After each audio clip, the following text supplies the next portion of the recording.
Hello and welcome to Music Therapy and Beyond. I'm Elizabeth, and today I am very excited to welcome Andrea Green and Haley Shinn to the podcast to talk about inclusive musical theater. Andrea Green is a music therapist, composer, playwright, and director who creates and produces songs and musicals for children to foster empathy, understanding, acceptance, and respect. Her shows are performed across the globe. Andrea is the 2019 recipient of the Teacher as Hero Award from the National Liberty Museum in Philadelphia, Pennsylvania. And in 2014, her inclusive work was honored with a proclamation from the city of Philadelphia. Andrea's work is the subject of the 2015 Emmy-award-winning documentary On the Other Side of the Fence, which also received a humanitarian award from the United Nations and numerous other film awards. Andrea Green's numerous songs and musicals are published by Concord Theatricals and Andrea Green Music.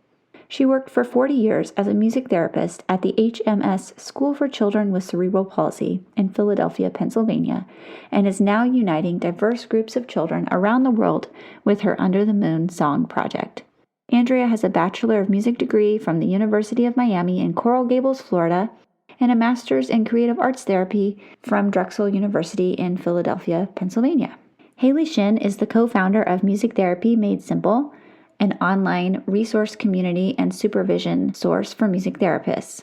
Haley Shinn currently works for a private practice in Central Missouri and completed her Master's in Music Therapy at Colorado State University while working as a graduate teaching assistant. Prior to graduate school, she worked in West Virginia for 3 years and played an integral role in the program development of a private practice, school-based IEP services, school-based programmatic services, community programs, and an inclusive musical theater program. She has clinical experience with a wide variety of populations, including early childhood, children and adolescents with autism and other special needs, emotional and behavioral disorders, stroke and rehabilitation, and elder care. She's passionate about increasing access to services, loves the challenges and outcomes from program development, and is always excited to connect with music therapists to help them stay confident and creative in their service delivery.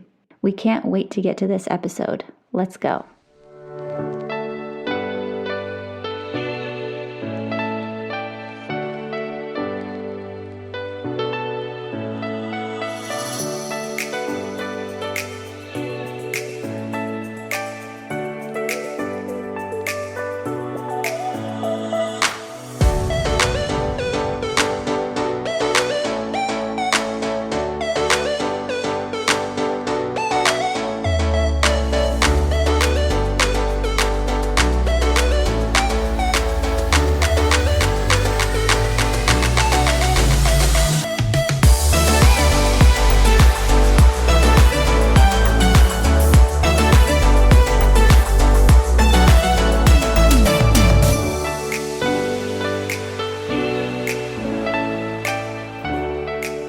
Started, here is an excerpt from the title track of Andrea Green's musical, On the Other Side of the Fence.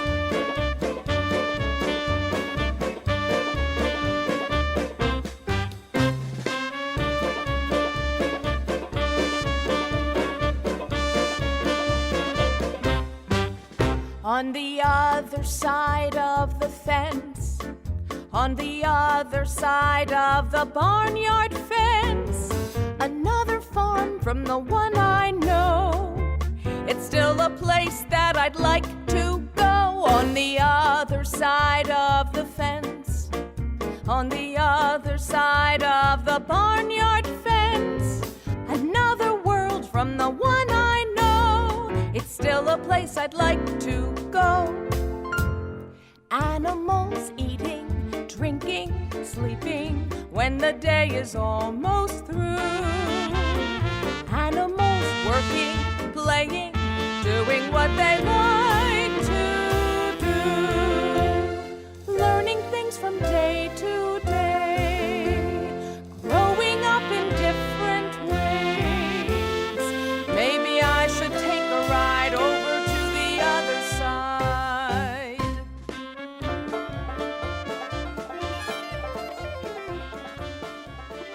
Hello and welcome to the Music Therapy and Beyond podcast, everyone. Hi. Hello. So nice to have you all here. I'm Elizabeth, and today we have Andrea Green and Haley Shinn with us, and we are going to be talking about inclusive musical theater and more specifically about the production On the Other Side of the Fence, which was composed and written by Andrea Green. And so we're going to hear all about it and just hopefully give you all kinds of really good information about what it's all about and why you should think about putting this production on yourself someday. I hope. Wonderful. Yeah, so I would love it, Andrea, if you could just give us sort of a brief introduction, a little bit about yourself, your background, and then kind of how you came to create this magical play. Well, I'm happy to be here and to see both of you and to know that you both have had experience with On the Other Side of the Fence. I wrote the show in 1982. Where were you? Not born yet. I was working at the HMS School for Children with Cerebral Palsy, which is in Philadelphia. It's a private school. And I worked there for actually 35 years. I won't tell you how old I am. And that's awesome. My background was I went to University of Miami School of Music therapy major. Then I got my master's in creative arts in therapy from Drexel University, which at that time was Hahnemann Medical College. And one of my jobs, my first job working with children was at the HMS School. I had been working a lot with adult psychiatric. And then I had this opportunity, and I started to work with these kids who were severely physically disabled.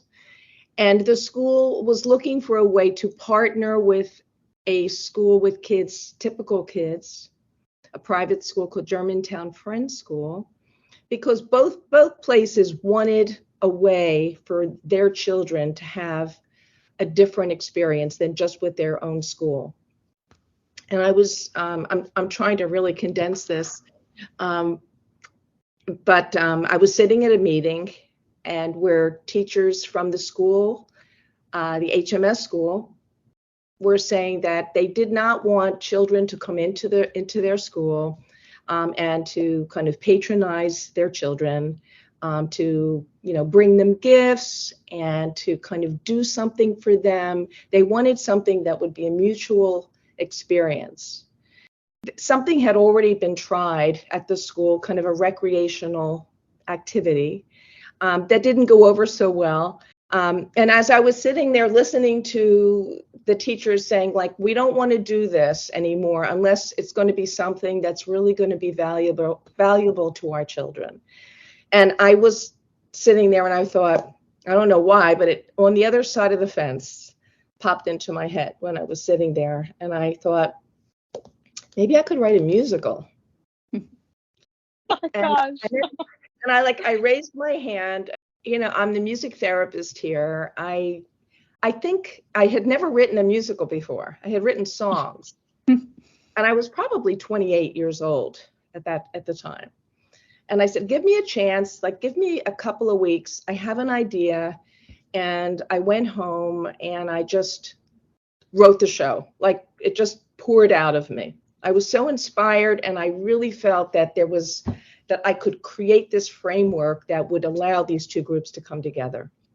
So that was really how it all began. There. I mean, that's really incredible to hear that it just came about organically as a therapeutic need in the setting that you happen to be working in at the time, because I find that really inspiring, because sometimes it's hard when you're doing the work to feel inspired. So yeah, that's just really cool. I just think that has never, ever been a thought in my head. Let me just create a whole musical of a song, or let me create a day where they can come together and make music together. Something like that. Be like, we'll just do a music therapy group sort of activity. I love the vision. were you like intimidated? Did you I will tell you that in a very abbreviated form. When I had this idea, people thought I was like really crazy, and there's no way, like, oh, right, a musical. And meanwhile, we had very severely, kids most of the kids are nonverbal. They use assistive devices, and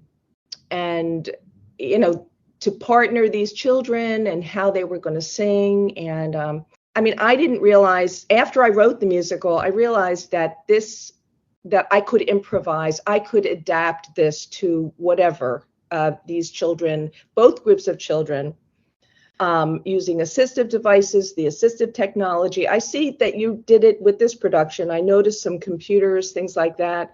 And back when I first started, there were no assistive devices. It was like they were like looking with their eyes on a board. And there was more nonverbal. There was more less. We didn't have the technology that we now have, which is a whole new area. But the amazing thing is that I did this for 35 straight years with the HMS School kids, and this other group for 30 years. And it's like amazing what it was like. But I wrote other musicals. It was On the Other Side of the Fence was the first, but creating kind of like this framework, this structure with these songs, and to be able to like adapt it. And I'm really excited to hear what you did. I really want to hear what you did.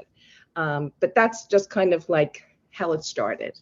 I'm kind of curious, considering when this all started. We use the term inclusive musical theater now, but I imagine back then, like, what was it even called? What was the conversation around that? What did that look like at that time? It didn't have anything at all. I called it the therapeutic musical. That's how it developed, the therapeutic musical. And also when other groups started to ask me to go and do this production, whether it was like a public school, okay, or I realized that this kind of music therapy framework, conducted by a music therapist who has the musical skills to kind of pull it off, could be with any kind of diverse group. It could be with kids like in a public school who, the schools are having so many problems today, the diversity, where there's so many needs for children to feel accepted and to be with other children. The musical is such a great way for kids to all feel like they play a part, they all have something to contribute. And then when they're singing together or they're helping each other, they feel these things through the music, right? Mm-hmm. Absolutely. That's just incredible to think about, because it wasn't on my radar at all until I met Haley and she joined our practice in Missouri. And I was just learning about her history as a music therapist. And I was like, oh, wait, that's the thing that people are doing. That's awesome. Like, why isn't that happening everywhere?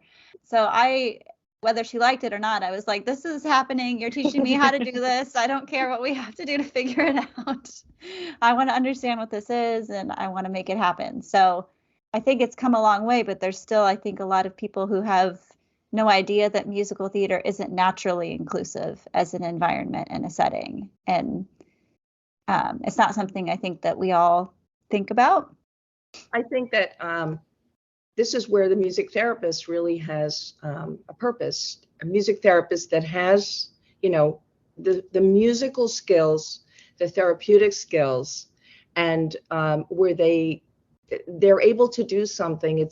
They are putting on a production, okay, and you want to have a good product at the end because everybody feels good about it.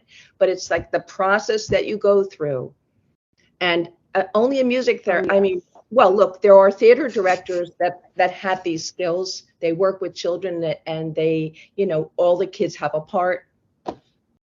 I don't know about you, but I grew up where only like the best kids got the best parts, Everybody else went off to the side. They weren't included. And I remember what that felt like.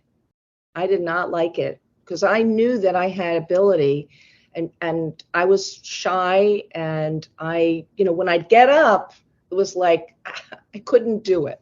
It was hard.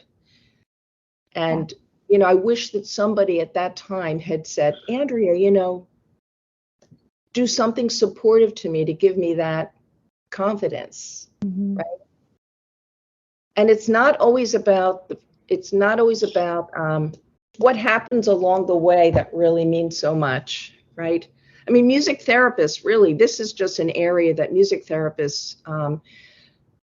can really make a difference. Absolutely. Yeah. You do need strong musical skills, though. I would say I would probably emphasize that. Yeah, we would say that really we want any music therapist to have strong musical skills, but right.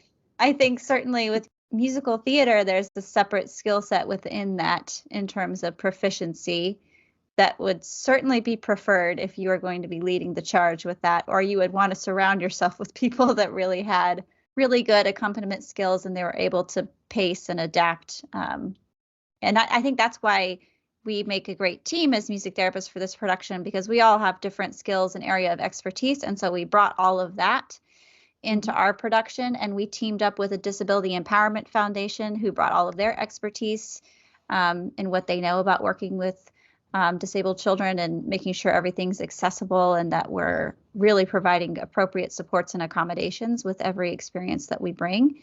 So I think thinking even broader than the music therapy, we were also thinking about just the entire community. Who's everybody that's doing this work and how can we include them in this so that we are actually doing everything that we promise when we say we're putting on an inclusive production.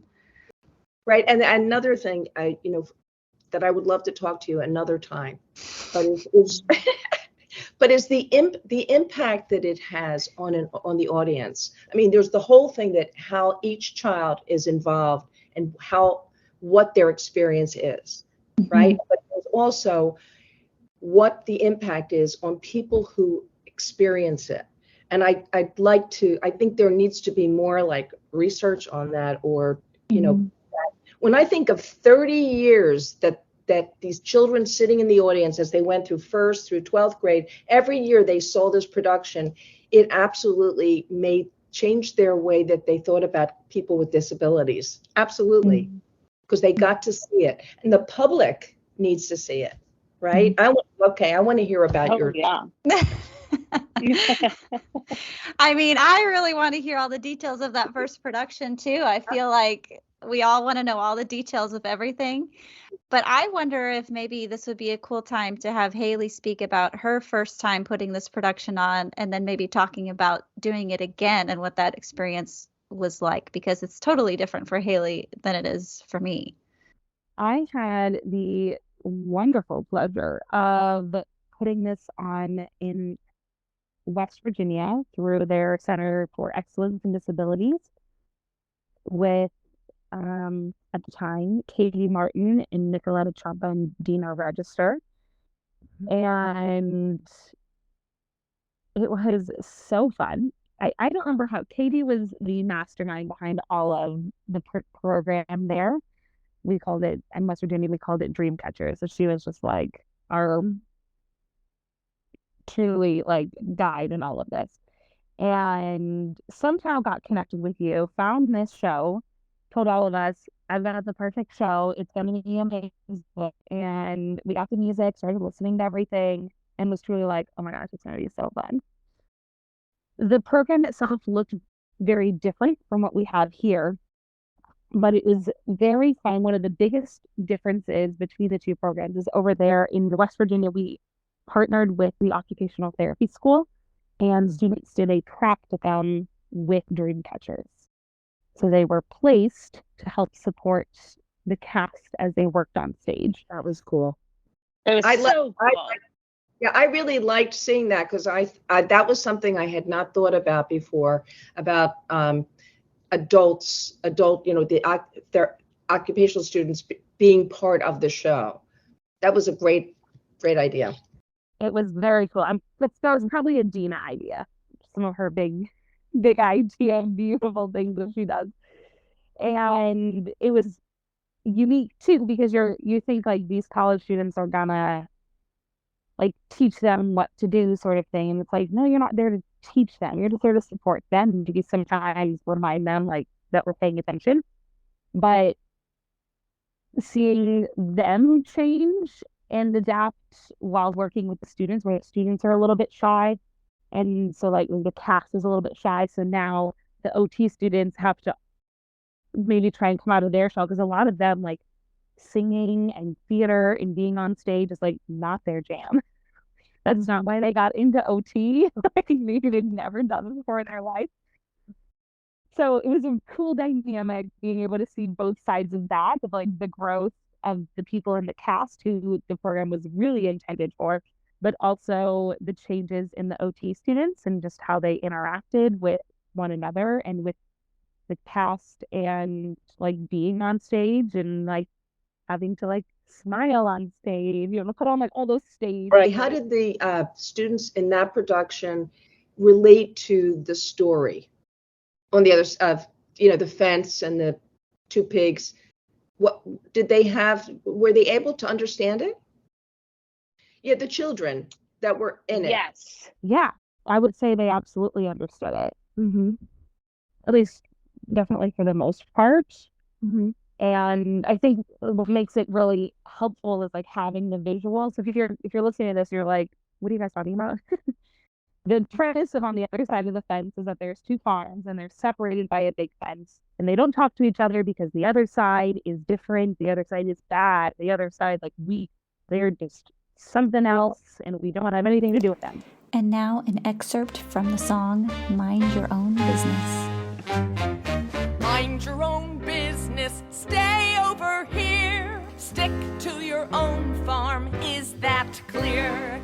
Mind your own business, we've got troubles of our own. Don't get involved, leave the other farm alone. Mind your own business, mind your own business. It all makes perfect sense. Mind your own business, do what I say. Stay away from the barnyard fence. Mind your own business. There's a little romance that happens. The farms then work together, and by the end of the show, the fence is taken away. The farmers shake hands. Everyone's friends. There's this process of overcoming differences and learning about acceptance and like being different's okay. And we can talk to people and hang out with people even though they might not look and do everything like we do. So I think one of the things that helps with the show is having some of those very concrete language as well as visuals of we don't talk to them, and they're having that fence just right down the middle of the stage. Like, oh, right, you're not on my farm. I'm not going to talk to you. And then by the end, taking it away and being like, wait, we're all just one farm.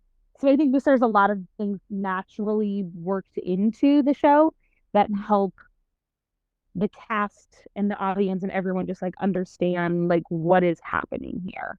What is the message of this. And so I would say absolutely the cast like understood what was going on, and we saw the same thing here. I would say in just people recognizing at first their own farms. We started doing a lot of farm activities. All right, farm 1 over here, farm 2 over here. Like we started dividing them. I mean, sometimes we needed to divide them because of the music. Farm 1 says it, then Farm 2 says it. Like, structurally, these guys are our group. And then at the end, one of the things that I really liked, we worked with the choreographer that helped us with stuff, was mixing people between the farms at the end, like for the hoedown song, and having the pig from Farm A and the pig from Farm B stand next to each other, and the farmer A and farmer B, and the owl A and owl B, just like all of the different parts. Like now you're standing next to each other because we're friends and we can mix and mingle. Right. It's funny. You're making me think too of when I did this the first year, everybody thought I was nuts and I was the only person doing any of it. I mean, the teachers were like, okay, we'll do this. Yeah, we'll make some costumes or whatever. And then you go forward 30 years. I'm not kidding. I was like fighting people off of me. Everybody wanted to do this. I had dance specialists, the art specialists, all the occupational, the speech. Everybody got involved, all of the assistive device people. It was just amazing. The maintenance from beginning to end. It goes to show you that over time, you find you kind of basically prove your initial premise. It just takes people time, you know? And it was in the end, it's like, oh my God, it's like all these people want to be involved. And it was just, you know, but in the beginning, it was like I was all by myself. I mean, we had trouble here initially recruiting people to our program because they had no understanding of what it was, I think. There were so many people that are like, but what is it? And how does it work? And I've never heard of that show. And I don't know what any of this is. And so our actual group of kiddos was a lot smaller, but in the end, what I observed was they actually lived out the message of the play in the process of creating the play. So they started out sort of standoffish from one another, and by the end, you know, they were friends and they worked through it naturally. And some of them might have had more trouble verbally articulating the concept of the play, but they actually just lived it out in real time. From the first rehearsal to the final performance to the cast party afterwards. That's what it was. They were friends by the end, and they weren't looking at each other as someone who was different. They were just their friend, and that was it. Right.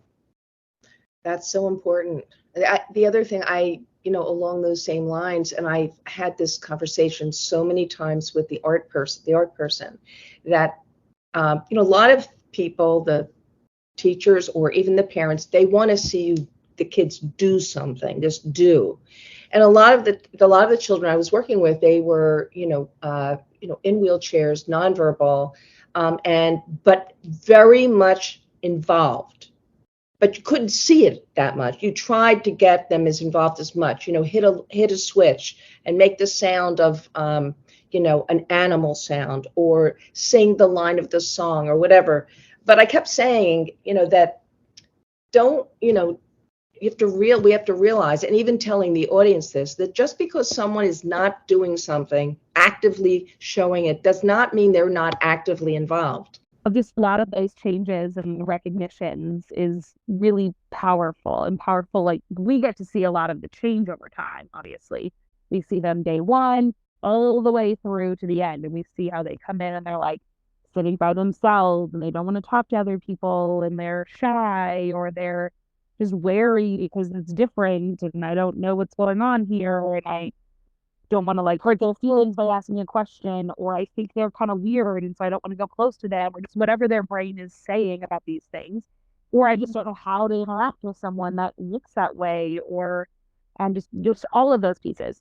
And then seeing halfway through the process, oh, you guys are just you're getting here a few minutes early so you can hang out with each other and play around and run and do some gamey kind of things, and you're making jokes with each other. And by the end, we had our cast party last night, and two people who at the beginning of the show, I'm like, we'll see what happens. We'll see if they form a friendship through this process, and they were even on different farms, and so even just limited interactions then, because they sat far away from each other and stuff. And at the end, they were tag teaming jokes last night. You start it and I'll end the joke, and just these interactions that just become so natural, and they look like you've been friends for a long time. It's well, if you were here at rehearsal 1, you know that it's not what that looked like. And now it's extra special to me because we got to see the growth of all of that. But I even think still, both in West Virginia and here, just some of the audience members that didn't see the process and only saw the product, which is still really special and really important. But these kids had something. One of the parents commented to us that their child felt proud of themselves at the end of the show. They're that they verbalized, I'm proud of myself for doing that, which they should be, because there's a lot of people that don't get on a stage and public speaking and acting, singing, all of that. People don't do that. You should be proud of yourself for that. So I'm glad the product part of that is still important, but as therapists, we also know the process is really important. But still, the audience, I think, can see and infer some of that process. Like, I bet this didn't look like this day one. And one of the guardians came up to me and said, it's so funny, especially having done this with West Virginia, where I kind of thought the same things. I thought, I don't know what this is going to look like, but I have faith in the process and I know what the therapeutic process can look like over time. And it turned out way more magical than I thought it would be and way more powerful than I thought it would be. And so I went into this program knowing what things can look like and just hoping that we could get somewhere like that. Obviously, like with different people, it's going to look different, but I was like, at some point, we're going to get there, right? We're going to get there. And it's funny when the parent came up to me and was like, you know, rehearsal one, we walked out and I thought, how in the world is she going to have these kids work together to put on the show? It's Right. crazy. And you know what? It was great. And it comes back to, again, to what you did as the music therapist to facilitate that and to help the kids feel secure with how it happened. Because you could see the whole thing bombing, not working. But if it's done the right way and there's the right kind of support, I mean, a lot of has to do with what you did to help those kids feel safe. And now, a quick announcement about our affiliate partner, Makey Makey. We have been using Makey Makey for years and love the multi-sensory component and creativity this tool provides. We are so excited to now have a partner affiliation with them. So you can use our link and the code MTB to get your very own Makey Makey Classic for 10% off. The Makey Makey is a creative and adaptable way to use touch to create electronic music interactions. This could be a great way to build rapport in early sessions, to allow disabled clients to explore musical creativity with just the touch of a button, and for clients that have an affinity for technology, or perhaps even virtual clients, to empower them to engage in music in a meaningful way. Remember to order using code MTB for 10% off. You can go to the link in our bio at our Instagram to find the direct link to purchase. We hope you have fun using this amazing clinical tool. Feel free to email us at musictherapyandbeyond@gmail.com with questions, and be sure to tag us in your social media posts when you get your own Makey Makey and start getting creative.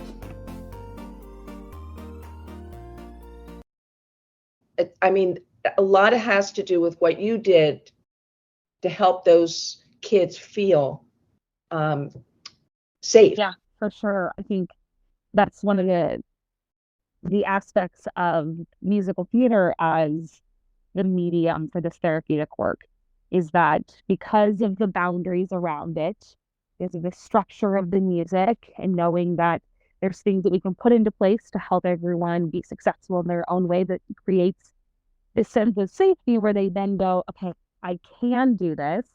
And then they do it. And then they recognize that they did it. And like, that's big.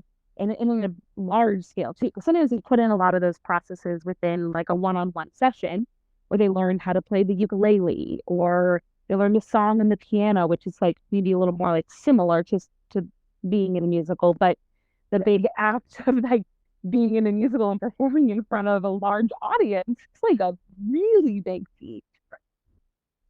Instead of just with your private therapist or something. And I'm jumping in again, that's making me think about this, but so many years of kids who are really like kids that are from typical or gifted, that I partner with kids from these various different schools, but those kids benefit the same way in a flip version. Like kids that feel like they have to be perfect, everything's about how well you perform, and here they are partnered with a kid who's drooling and nonverbal and smiling at them, and they're helping them, and their partner is like sings hits the note and is like performing, and they're so happy for their partner, and they realize they get that what is most important here. They feel differently. They start to let go of this, like, oh my God, I have to play the violin, I have to be on a sports team, I have to this, and then they're partnered with a child who is, who's so with them, so present, and it's singing with an assistive device, and it's like they get humbled by the experience. We should really talk about that for a second, because we did utilize peer buddies every single rehearsal and at the performance with like our seating arrangements and how everything was set up.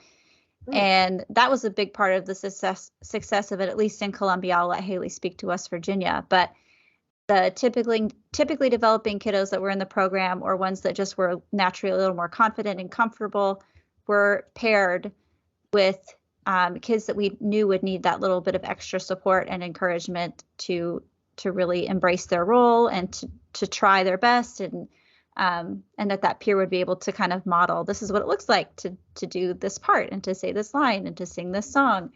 And for me, that was one of my favorite parts of the whole process, was seeing the peer buddies and just seeing them take leadership and ownership of their partner's role, and making sure that they hit their marks and that they got their lines, and they would even like feed them their lines if they needed to. And that was really cool personally for me to see. And I'm curious if that's something you ever used, Andrea. And I'm also curious if, Haley, that was also in place the first time you did this. I feel like I've done that all along. But just kind of unconsciously, the kids that are the buddies or the helpers, I try to equalize it. Like, let's say the song is, we've got to work together. And so the child is singing, the kid with the assistive device, starts off and you hear it, and it's maybe a little hard to understand. Sometimes it's a little hard, or the kid's trying to sing it with a microphone and it's still hard. And then their buddy sings it again, the same line. Okay, so it's reintroduced, so the audience knows exactly, it just gets clarified what that was. And but their partner, that feeling, and they feel this kind of, they're helping. You'll have to, I don't know if you've seen the documentary yet, On the Other Side of the Fence, but there's a little sequence in there where the one girl is singing Good Friends with her assistive device, and her partner's like she's like leaning forward, she's hitting a switch, and her partner's like holding her ponytail up in the air, so it doesn't get like onto the switch. And then after, she hits it, and her, the communicative voice sings, good friends should stick together. And when she finishes it, she looks up at her partner. You can see it in the film. And she's so excited. And her partner is so happy that she hit the switch and that the voice came out. And you can see that feeling of how they connected, I mean, this is what music therapy is. Good friends should stick together in the bad times as well as the good. Friends should share some secrets, open some doors. Good friends could be there when you need them, ready to listen no matter what the time of day. Good friends should always be that way. This is what music therapy is. Yeah, connecting in music, being able to share in whatever that space is, but through music. Tell me more about that, the buddies, and do you think it will continue like this, these connections? Are there ways to keep them connected, or? Well, interestingly, where we live, it's a town of 100,000 or so, plus or minus college students, but it functions very much like a small town. Like I was helping with this production, and then I took my kids to an obstacle course that the city was hosting the next day, and I saw all of the kids from the production at the same event, and they were all talking to each other and being friendly with each other. And so I think our community in particular, it's even easier than it might be elsewhere for them to stay connected, because we also have a local funding source for neurodivergent kiddos. That's how they access a lot of their services, like therapeutic writing, music therapy, speech therapy, all these other things. And so they come into all these similar places and spaces for services. And so I personally think that a lot of them will stay connected because of the way this community in particular operates, and just and because they did form actual friendships at the end of the day, and they were asking when they were going to see them again, or say, like, without thinking, saying like, "Oh, see you Tuesday." It's like, well, actually, we're done rehearsing, so we'll have to figure out when we're going to see you. But that's great that you want to see each other. And one of the things that I love, it was intentional, I was hoping would happen, is that the buddies weren't like just assigned, but over a few weeks, and it took us a little bit to get there. We thought, I'm like, oh, they would really benefit from a buddy, from someone modeling to them or just sitting next to them. But I wasn't just going to force somebody to do it, because I wanted it to be a natural thing. But like, okay, over the past few times, you all seem to have connected, so let's try pairing you formally up as like buddies. We'll sit you next to each other, put you on the same farm, or whatever that would look like. And I think that really helped. It wasn't just like I looked at a roster before everyone got there and I'm like, Jack and Mary are going to be buddies. And it's like, we took a few weeks to get to know everybody and then to get to know each other. That's good. And then because of that, then these organic bonds just started to happen. And I think that is probably going to be the biggest part on some of these friendships continuing, because it wasn't forced at the beginning, and then they enjoyed the fun part of the production, all of those different pieces, and then had this shared, big impacting shared experience together. And with some of them, just depending on where they live, like some people live a little bit outside of town, or they go to different schools or different things, so some of those friendships may be hard, which we've all experienced. You're like, oh, I wish I could hang out with so-and-so more often, but like we just live so far away, or that our work schedules are really opposite, and I'm really happy that we have this one thing that we do once or twice a month, like a group organized event that I know that I'm going to see them there. And so I think a lot of kids are looking forward to, if they know that it might be more challenging to see some of their friends like just during the school year, they're looking forward to doing another production, just being able to engage with their friends again in that similar space. Mm-hmm. It's interesting. A lot of people have asked me, well, why are they two different schools that the kids are partnered together over the years? And I said, well, they needed it. They asked. I happened to be the music therapist there, but really, this kind of approach could be used in any public school. There's the inclusion aspect in the regular schools. I've done some of that, like, going in as a consultant and doing a musical in the school, bringing different kids that are together in the school. But I think this is really an area where music therapists can, I would like to, I feel like, and I've spoken to Katie about this too, when I saw her at a conference, just like how this model, this idea that, it's kind of an area in music therapy that's like developing, could be kind of created where music therapists could go into the schools, into the public schools for inclusion and do a musical, be hired for that purpose to bring kids together that like they're in other classes, they wouldn't normally interact with them, right? Mm-hmm. It's the same idea. It's just kind of something that is, it's not that new. Yeah, not for you anyways. But right. Thinking about when we got our particular group of kiddos and thinking as music therapists, we were thinking about sensory needs, supports and accommodations. How are we going to slow down the music? Do we need to shorten any of the songs? Are we going to change any of the lines to make sure that it was accessible for everybody, whatever level of independence they had or however much support they would need?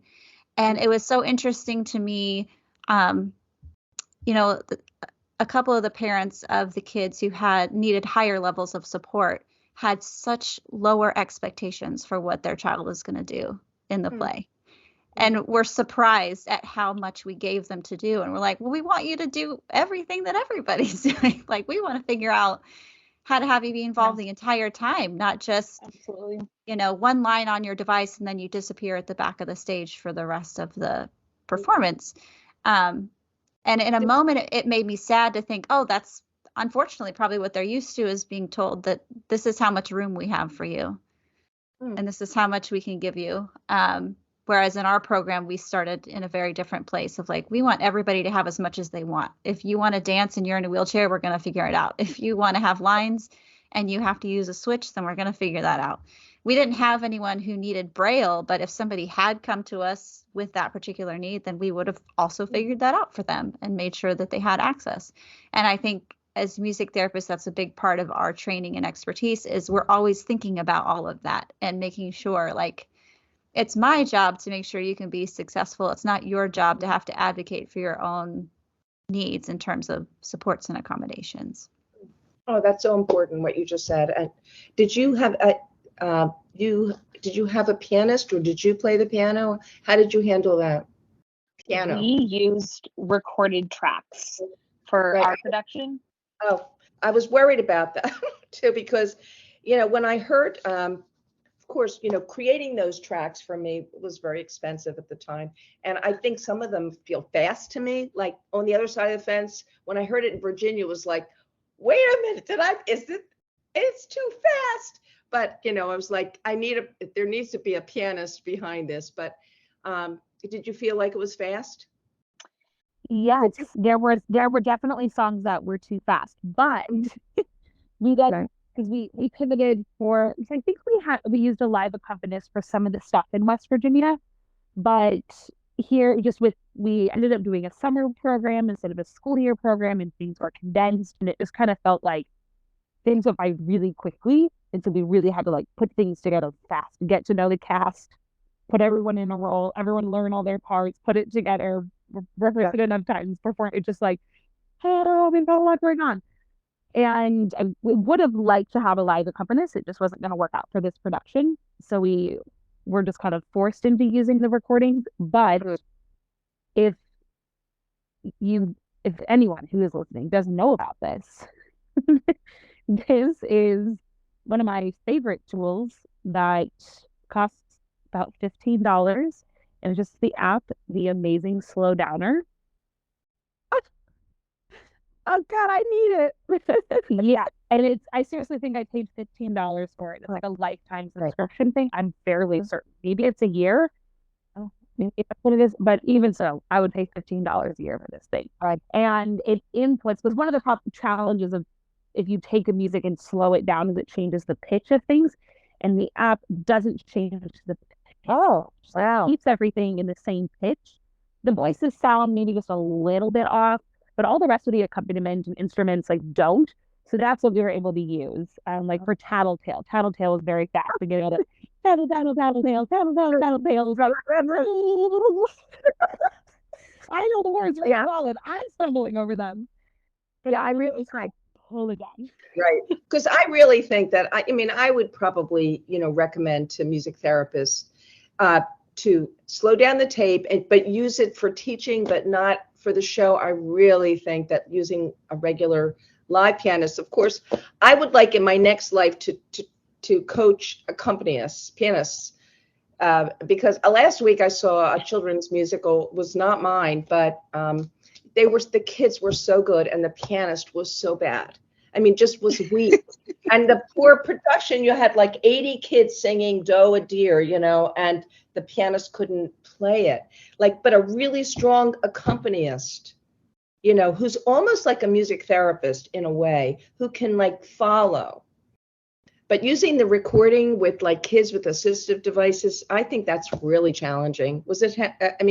Elizabeth, what do you think about that? I think for us, I certainly would have loved to have been able to do it all live. But I think not just slowing it down, but we also cut out some sections and made it so that choruses doubled up next to each other, so that when they sang it, they could sing at a different time. And if somebody was on a device or something else, then there was space for them to have lines or whatever else might be present. And then very intentionally using the instrumental sections for the choreography of Ham and Bacon running away together and some of the different moments that happen. And so for me, for this particular production, I think it was the way it needed to happen to make it really successful, so that all of our team, being as small as we were, could be on the stage with the kids, making sure they hit their marks and got where they needed to. And they all had multiple costume changes. We had, headbands and hats for all the creatures. And so they would just change out their headbands every scene for whatever character they were playing, and then go to their spot to say their line. I was grateful that I didn't have to sit at a piano and try to figure out how to make all of that happen, because then we would have needed even more volunteers that we did not have. But Right. now that we've done the production, and we're going to be able to, make a promotional video to show what it looks like and really help people to understand it. And we've got word of mouth marketing now. The next time around, it'd be great to have it be live and to have more volunteers, so that we actually can do it in the way that we want to do it, fully with live accompaniment, with all the bells and whistles and many more people in the play and all of that kind of stuff. Right. So The good thing about the recording is that you get the whole orchestral. You're not going to get that with just piano. So it's kind of nice for that purpose. By the way, there is a sequel. ooh. I heard earlier you said I wrote other musicals, and I was like, I gotta ask her about that. Yeah, I wrote. There's a sequel which hasn't been done a lot, only because a lot of groups that did Fence, they didn't want to be animals again, so they became fish, or one of my other musicals. But the sequel is called Under the Fence, and it's 1 year later on the anniversary. It starts with a song called Happy Anniversary, where everybody's celebrating 1 whole year since the fence was taken away. Okay, and they're all so happy, and then the banker the banker comes, and that they haven't paid their dues, and there's a drought, and everybody kind of goes back to being kind of like, there's the hog that sings me, me, me, like hoarding water, and there's Karma the cow who sings the song about singing. Karma's the cow. She wants to bring water, and everybody needs water, but they're hoarding it, and they separate again, the fence, that thing. So just so you know, in the future. That's awesome. Yeah, well, we will have to check it out. Mm-hmm. They find the hidden spring. There's a hidden spring at the very end, under the fence, where the fence was.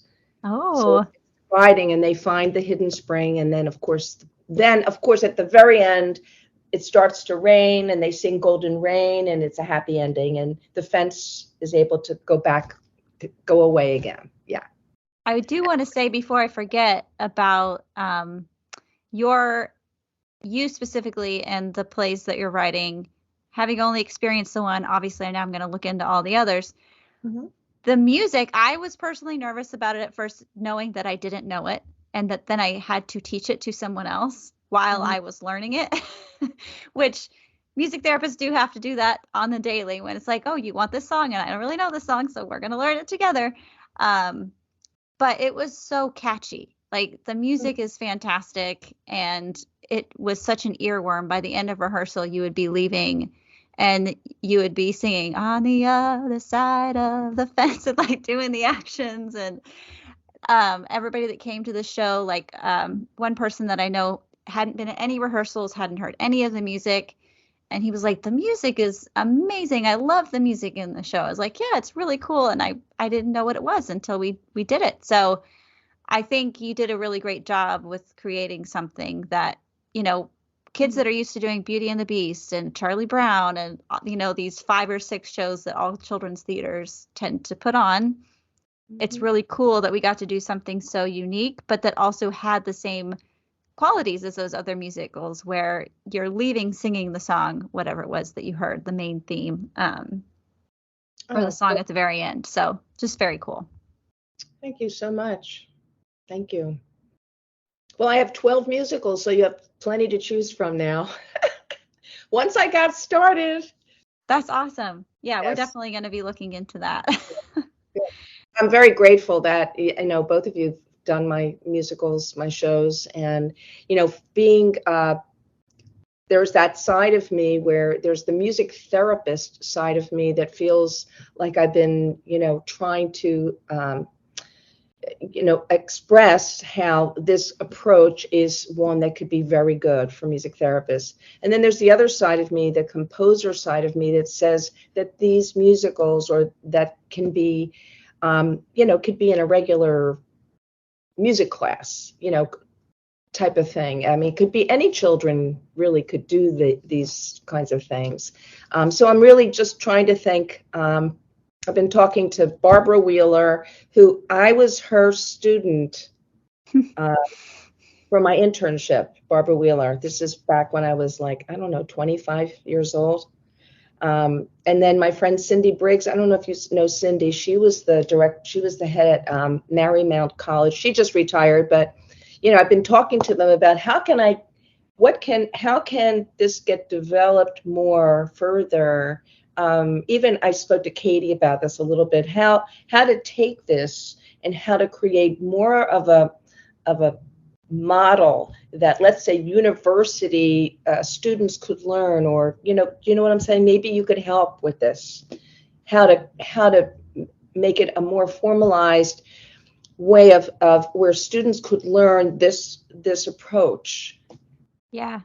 I mean, I will say, watching Haley do it, because I was learning for the first time and just really trying to soak everything up. And I remember watching the first couple of rehearsals thinking, oh man, I'm so fascinated to find out what this progression is going to be, because I don't know this model. I don't know how this is done. I know how a theater's production is put on, but I don't know how this specifically is done through a music therapy mindset.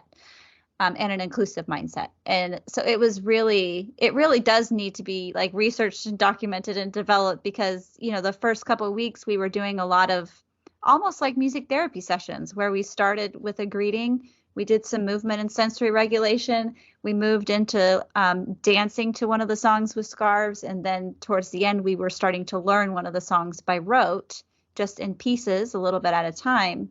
And then we ended with "The More We Get Together, Together" every single week. That was our closing song. So there was always a structure there that was tying everything together. And then by the time we got to true rehearsals, true run-throughs, I think everybody just felt so safe and secure in what was going on there, and they knew what to expect, that everybody just sort of fell in and did what they needed to do. So I would second that it would be really cool if this was accessible in a guidebook or a research article or something, to say, here's how it works. And obviously you can adapt this. It's not like we're going to be proprietary about it, but it is doable. And there is a way that you can make it successful if you follow kind of these basic guidelines. Right. Sorry. Well, I was going to say, I do know that Katie did her thesis on inclusive musical theater and came up with some kind of framework, something that has just a lot of information on it. I don't know where that is, how someone were to access that. Right. So I believe it is under her maiden name, which is Katie Martin. And she did her master's at KU, University of Kansas. So I don't know if you can Google Katie Martin, University of Kansas thesis. Right. Also, you just reach out to someone on the Music Therapy and Beyond team. We can get you connected if you really want some access to that. We'll get you connected with Katie. I wonder if it's something where you could follow up and partner with Andrea to maybe get something put in the Perspectives Journal or something, where you kind of do more of a qualitative, here's something that we did and here's how it went. And and then Katie's thesis is this resource for that. And Andrea is also a resource for it, historically, having done it so many times. the documentary, I'm going to give the website, on the other side of the fence.com. Takes you to the page where the documentary, it won an Emmy, but it's, and it's been seen, but not, I bet you most music therapy people do not know about it. And it does show 30 years, it shows the whole progression of, like, from that first beginning when I told you, when I first, thought about creating it. But yeah, and there was another documentary that was done many years before that called Something Magical. That was, well, it doesn't really matter now what that is, but I think that this is like something, it exists. It's now a tangible thing that's actually had a lot of success with many different groups. So I think it would be wonderful either to get a university that might want to participate in developing this in some way, or a group of people that, like yourselves, that have had the experience, but hopefully you're going to do more of this, so you'll get to be able to even get more into it, right? That's the plan. Yeah, that's great. Haley's got to go off and have a baby for a minute, and then we're going to hope that we can do it again. And we'll come back and do it again. Oh my goodness. Well, that's a wonderful reason to go. Yes, right? We'll accept that reason as a, yeah, I think, it'll be cool. We're excited to share the documentary with people, and just some links to learn more about your show. And hopefully this podcast will just inspire people, if this isn't enough for them to really understand and want to do it, to reach out to someone on our team, and for us to help connect them with somebody to really just dive in and try this out, because music therapists are very collaborative and supportive, and we want other music therapists to be successful. So yeah, I want them to have this information and to be able to just go for it. Wonderful. And the other thing I really do want to do is, I've gone to some universities and done workshops. Like, I was at Marymount College in St. Louis, and I worked for like 2 days with music therapy students, and I'm talking about this, and then I had them create their own, like, little, what would they write if they were going to write a musical? What would it be? And because many of them said, I can't write a musical, I can't do this, but they really started something. And but I would like to do more of that. So if anybody out there hears me talking now, okay, I would love to, I love working with students, and I love to inspire people to be creative, especially music therapists. Yes, absolutely. I think we kind of already gave a lot of advice just within our natural conversation here, but I'd love to give you one last opportunity. If there's anything you could say to encourage a music therapist to just take the step of trying this, whether it's your production or somebody else's, what would you say to them?